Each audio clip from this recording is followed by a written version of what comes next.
ಓಂ ಶ್ರೀ ರಾಘವೇಂದ್ರಾಯ ನಮಃ.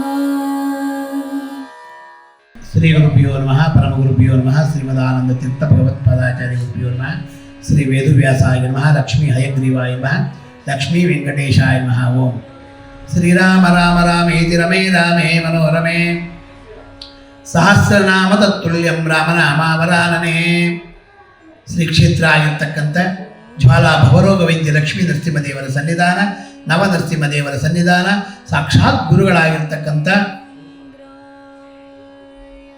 ಸಂತಾನ ಗೋಪಾಲಕೃಷ್ಣ ಇರ್ತಕ್ಕಂಥ ಸನ್ನಿಧಾನ, ಮುಖ್ಯ ಪ್ರಾಣದೇವರ ಸನ್ನಿಧಾನ, ನಮ್ಮ ಗುರುಗಳಾಗಿರ್ತಕ್ಕಂಥ ರಾಯರ ಮೃತ್ಕಾ ಬೃಂದಾವನದಲ್ಲಿ ವಿಜಿಂದು ತೀರ್ಥರು, ಜಯತೀರ್ಥರು, ರಾಯರು ಮೂರೂ ಮೃತಿಕೆ ಇರ್ತಕ್ಕಂಥ 48 ಸಾಲಿಗ್ರಾಮ ಇರ್ತಕ್ಕಂಥ ಇಂಥ ಕ್ಷೇತ್ರದಲ್ಲಿ ಸಾಕ್ಷಾತ್ ಗುರುಗಳು ನಿಮ್ಮ ಗುರುಗಳಾಗಿರ್ತಕ್ಕಂಥ ರಾಘವೇಂದ್ರ ಸ್ವಾಮಿಗಳು ಪ್ರತಿಯೊಬ್ಬರಿಗೂ ಆರೋಗ್ಯ, ಒಳ್ಳೆಯ ಭಾಗ್ಯ ಸಂಪತ್ತನ್ನು ಕೊಟ್ಟು ಅವರವರ ಕುಲವನ್ನು ಉದ್ಧಾರ ಮಾಡಲಿ ಅಂತೇಳಿ ಭಗವಂತನಲ್ಲಿ ಪ್ರಾರ್ಥನೆ ಮಾಡ್ತಾ, ರಾಯರ ವಿಶೇಷವಾಗಿ ರಾಯರ ಮಠಕ್ಕೆ ಹೋಗ್ತೀರಾ ನೀವು. ರಾಯರ ಮಠಕ್ಕೆ ಹೋದಾಗ ನಾವು ಅಲ್ಲಿ ಹೋಗೋದು ಯಾತಕ್ಕೋಸ್ಕರ? ರಾಯರ ಮಠಕ್ಕೆ ಹೋದಾಗ ಏನನ್ನು ಮಾಡಿದರೆ ನಮಗೆ ಫಲ ಸಿಗ್ತಕ್ಕಂಥ ಭಾಗ್ಯ ಇರುತ್ತೆ. ನೀವು ತುಪ್ಪದ ದೀಪ ಹಚ್ಚಿರ್ಬೋದು, ಬೆಣ್ಣೆ ವಿಶೇಷವಾಗಿರ್ತಕ್ಕಂಥ ಪೂಜೆಯನ್ನು ಮಾಡಿಸ್ಬೋದು, ಬೆಲ್ಲದ ಆರತಿಯನ್ನು ಮಾಡಬಹುದು. ನೀವು ಅದನ್ನು ಸಂಕಲ್ಪ ಮಾಡ್ಕೊತೀರಾ. ಸಂಕಲ್ಪ ಮಾಡಿ ನಮಗೆಲ್ಲ ಅಂತ ಒಳ್ಳೆ ಜ್ಞಾನ ಕೊಡು, ಒಳ್ಳೆ ಆರೋಗ್ಯ ಕೊಡು, ಒಳ್ಳೆ ಸಂಪತ್ತು ಕೊಡು, ನಮಗೆ ಈ ಮದುವೆಗಳಾಗ್ತಾ ಇಲ್ಲ, ಇನ್ನೊಂದು ಆಗ್ತಾ ಇಲ್ಲ ಅಂತ. ಆದರೆ ರಾಯರ ಮಠಕ್ಕೆ ಹೋದಾಗ ರಾಯರಿಗೆ ಈ ರೀತಿಯಾಗಿ ಮಾಡಿದರೆ ಆದಷ್ಟು ಬೇಗ ಫಲ ಸಿಗ್ತಕ್ಕಂಥ ಭಾಗ್ಯ ಇರುತ್ತಂತೆ. ನಮಗೆ ಯಾವುದೇ ಒಂದು ಕೆಲಸವನ್ನು ಮಾಡಬೇಕಾದ್ರೆ ಆ ಗುರುಗಳ ಮಠಕ್ಕೆ ಹೋದಾಗ, ನಿಮ್ಮ ಬೇರೆ ದೇವಸ್ಥಾನಕ್ಕೆ ಹೋದಾಗ ಆ ದೇವಸ್ಥಾನದಲ್ಲಿರ್ತಕ್ಕಂಥ ರುದ್ರದೇವರ ದೇವಸ್ಥಾನಕ್ಕೆ ಹೋಗ್ತೀರಾ, ಶ್ರೀನಿವಾಸ ದೇವರ ದೇವಸ್ಥಾನಕ್ಕೆ ಹೋಗ್ತೀರಾ, ರಾಮದೇವರ ದೇವಸ್ಥಾನಕ್ಕೆ ಹೋಗ್ತೀರಾ, ಹನುಮಂತ ದೇವರ ದೇವಸ್ಥಾನಕ್ಕೆ ಹೋಗ್ತೀರಾ, ಎಲ್ಲಿ ದೇವಸ್ಥಾನಕ್ಕೆ ಹೋಗ್ತೀರಾ, ಆ ದೇವಸ್ಥಾನಕ್ಕೆ ಹೋದಾಗ ಯಾವ ಮಂತ್ರವನ್ನು ಪಠನೆಯನ್ನು ಮಾಡಬೇಕು, ಅಲ್ಲೇ ಬೋರ್ಡ್ ಇರುತ್ತೆ. ಆ ಬೋರ್ಡ್ ನೋಡ್ತೀರಾ, ಸೀದಾ ಬರ್ತೀರಾ, ಏನು ಓದಲ್ಲ ಮಾಡಲ್ಲ, ಯಾವುದೋ ಜಂಜಲಾಟ ಇರ್ತೀರಾ, ಒಂದು ನಮಸ್ಕಾರ ಮಾಡ್ತೀರಾ, ತೀರ್ಥ ತಗೊತೀರಾ, ಮಂತ್ರಾಕ್ಷರ ಸೀದಾ ಹೋಗ್ತೀರಾ. ಅದಲ್ಲ, ಕ್ಷೇತ್ರಕ್ಕೆ ಬಂದಾಗ, ರಾಘವೇಂದ್ರ ಸ್ವಾಮಿಗಳ ಸನ್ನಿಧಾನಕ್ಕೆ ಬಂದಾಗ ಬರೀ ರಾಯರು ನೋಡಿದ್ರೆ ಆಗಲ್ಲ. ರಾಯರು ನೋಡಿದ್ರೆ ಮೋಕ್ಷ ಕೊಡ್ತಾರೆ, ಮಂತ್ರಾಕ್ಷಿ ತೊಗೊಂಡ್ರು ಮೋಕ್ಷ ಕೊಡ್ತಾರೆ, ತೀರ್ಥ ತೊಗೊಂಡ್ರು ಒಳ್ಳೆಯ ಜ್ಞಾನ ಭಕ್ತಿ ಕೊಡ್ತಾರೆ. ಆದರೆ ಮನಸ್ಸು ಕಾರಣವಲ್ಲ, ಪಾಪ ಪುಣ್ಯಕ್ಕೆಲ್ಲ ಹನಲಾಕ್ಷ ನಿನ್ನ ಪ್ರೇರಣೆ ಇಲ್ಲದೆ, ಅವನ ಪ್ರೇರಣೆ ಇಲ್ಲ ಅಂದರೆ ನಾವೇನು ಮಾಡೋಕ್ಕಾಗಲ್ಲ. ಅದಕ್ಕೋಸ್ಕರವಾಗಿ ಗುರುಗಳ ಹತ್ರ ಬಂದಾಗ, ರಾಯರ ಸನ್ನಿಧಾನಕ್ಕೆ ಬಂದಾಗ ಅಲ್ಲಿ ಬೋರ್ಡಲ್ಲಿ ಒಂದು ಸ್ತೋತ್ರ ಇರುತ್ತೆ. ಯಾವ ಸ್ತೋತ್ರ ಅದು? ಆ ಸ್ತೋತ್ರವನ್ನು ಪಠನೆಯನ್ನು ಮಾಡಿದಾಗ 5 ಬಾರಿ, 6 ಬಾರಿ, 11 ಬಾರಿ, 21 ಬಾರಿ ಆ ಸ್ತೋತ್ರವನ್ನು ಪಠನೆಯನ್ನು ಮಾಡಿ, ನಮಸ್ಕಾರವನ್ನು ಮಾಡಿ, ಆ ಕುಳಿತಾಗಲೇ ಈ ಸ್ತೋತ್ರವನ್ನು ಹೇಳಿದಾಗ ನಮಗೆ ಮೋಕ್ಷಕ್ಕೆ ಹಾದಿ ಇರುತ್ತಂತೆ. ಅಂದ್ಕೊಂಡಿರ್ತಕ್ಕಂಥ ಕೆಲಸ ಎಲ್ಲ ಸಿದ್ಧಿ ಆಗ್ತಕ್ಕಂಥ ಭಾಗ್ಯ ಇರುತ್ತಂತೆ.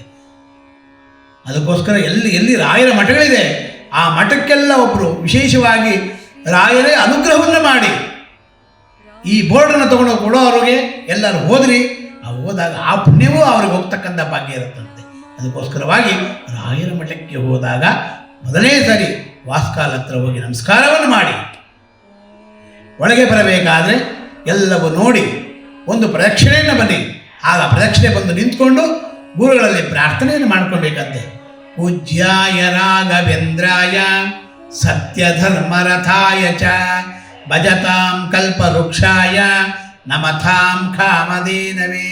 ಪೂಜ್ಯಾಯ ರಾಘವೇಂದ್ರಾಯ, ಪೂಜ್ಯರಾಗಿರ್ತಕ್ಕಂಥ ನಮ್ಮ ಗುರುಗಳಾಗಿರ್ತಕ್ಕಂಥ ರಾಯರೇ, ಸತ್ಯವ ಧರ್ಮರಥಾಯ ಚ, ನಮಗೆ ಸತ್ಯದಲ್ಲಿ ವಿಶೇಷವಾಗಿ ಅನುಗ್ರಹವನ್ನು ಮಾಡಿ ಧರ್ಮವನ್ನು ಕೊಟ್ಟು, ರಥಾಯ ಚ, ಆ ರೀತಿಯಲ್ಲಿ ನಡೆಸಿ ನಮ್ಮನ್ನು, ಭಜತಾಂ ಕಲ್ಪವೃಕ್ಷಾಯ, ನನ್ನ ನಂಬಿ ಎಷ್ಟೋ ಜನಗಳಿಗೆ ಅನ್ನದಾನವನ್ನು ಮಾಡ್ತಾ ಇದ್ದೀರಿ.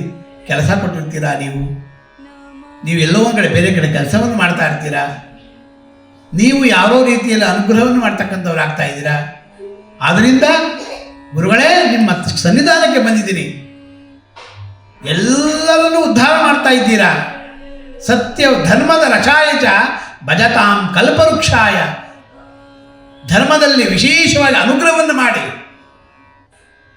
ಭಜತಾಂ ಕಲ್ಪವೃಕ್ಷಾಯ, ಕಲ್ಪವೃಕ್ಷದಂತೆ ಕಾಮಧೇನು ಅಂತ ಇರತಕ್ಕಂಥ ಗುರುಗಳೇ, ಹಸು ವಿಶೇಷವಾಗಿ ನಮಗೆ ಎಲ್ಲ ಬೇರೆ ಬೇರೆ ಪದಾರ್ಥಗಳನ್ನು ತಿಂದು ನಮಗೆ ಕ್ಷೀರವನ್ನು ಕೊಡುತ್ತೆ. ಅದೇ ರೀತಿಯಾಗಿ ಕಲ್ಪವೃಕ್ಷ ಕಾಮಧೇನು ಆಗಿ ವಿಶೇಷವಾಗಿ ಅನುಗ್ರಹವನ್ನು ಮಾಡಿ ನಮ್ಮನ್ನು ಅಂದಾಗ ಭಜತಾಂ ಕಲ್ಪವೃಕ್ಷಾಯ ನಮತಾಂ ಕಾಮಧೇನು, ಕಾಮಧೇನು ಅಂತೆ ವಿಶೇಷವಾದ ಅನುಗ್ರಹವನ್ನು ಮಾಡಿ ನಮಗೆಲ್ಲ ವಿಶೇಷ ಅನುಗ್ರಹವನ್ನು ಮಾಡಪ್ಪ ಅಂತಬೇಕಂತ. ಅದಕ್ಕೋಸ್ಕರವಾಗಿ ಅಲ್ಲಿಂದ ಬರಬೇಕಾದ್ರೆ ನಾವು ಒಂದು ನಮಸ್ಕಾರವನ್ನು ಮಾಡಿ ಹೇಳ್ಕೊಂಡು ಬರಬೇಕಂತ. ಹನ್ನೊಂದು ಬಾರಿ ಪೂಜ್ಯಾಯ ರಾಘವೇಂದ್ರಾಯ ಸತ್ಯಧರ್ಮರಥಾಯ ಚ ಭಜತಾಂ ಕಲ್ಪವೃಕ್ಷಾಯ ನಮತಾಂ ಕಾಮಧೇನವೇ 11 ಬಾರಿ ಹೇಳ್ಬೇಕಂತಿದ್ದೀನಿ.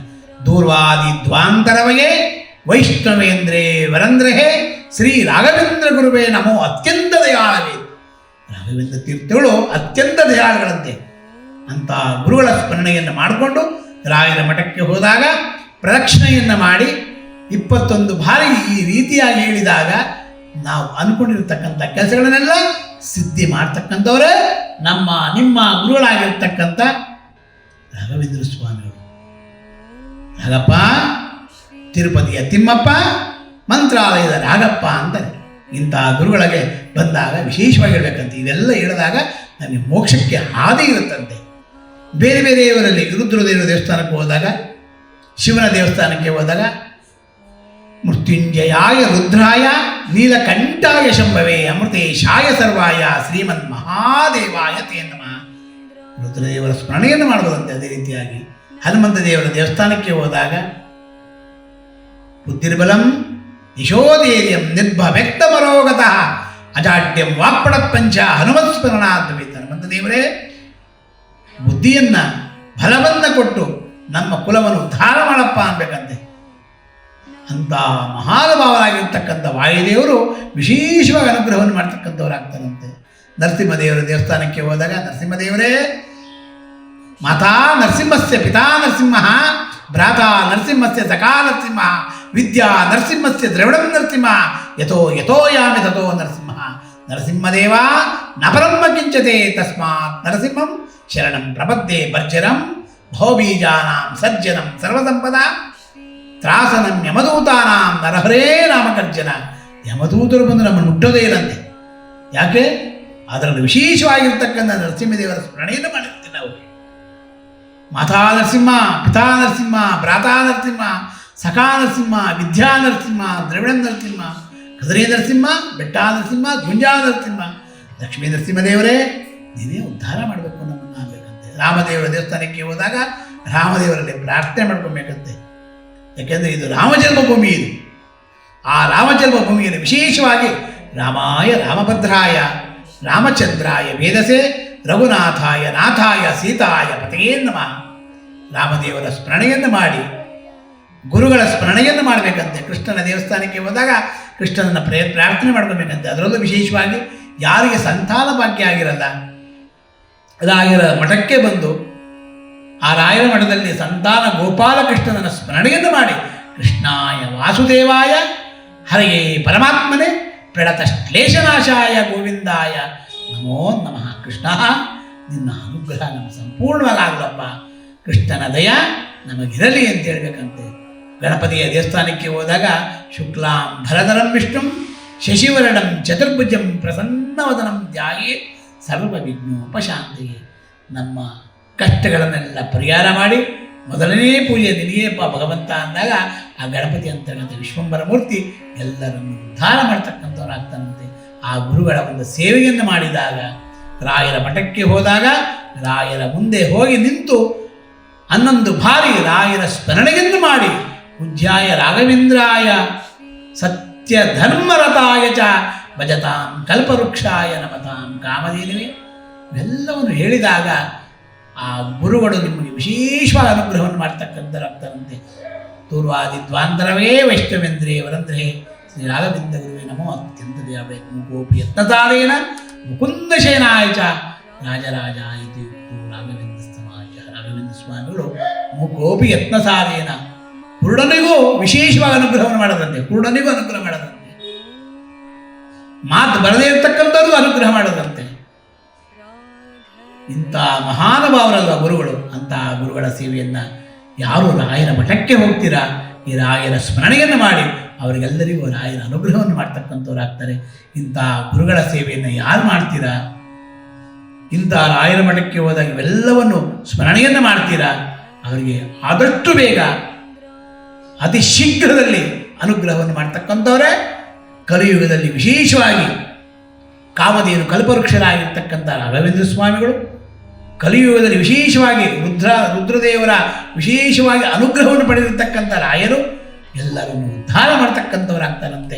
ಇಂತಹ ಗುರುಗಳ ಸೇವೆಯನ್ನು ಯಾರು ಮಾಡ್ತಾ ಇದ್ದೀರಾ ಅವರಿಗೆಲ್ಲರಿಗೂ ರಾಯರು ಸಂಪೂರ್ಣವಾಗಿ ಆರೋಗ್ಯ, ಒಳ್ಳೆ ಭಾಗ್ಯ, ಒಳ್ಳೆ ಸಂಪತ್ತನ್ನು ಕೊಟ್ಟು ಅವರವರ ಕುಲವನ್ನು ಉದ್ಧಾರ ಮಾಡಲಿ ಅಂತೇಳಿ ಭಗವಂತನ ಪ್ರಾರ್ಥನೆ ಮಾಡ್ತಾ, ಕೃಷ್ಣಾಯ ವಾಸುದೇವಾಯ ಹರೇ ಪರಮಾತ್ಮನೇ ಪ್ರಣತಶ್ಲೇಷನಾಶಾಯ ಗೋವಿಂದಾಯ ನಮೋ ನಮಃ.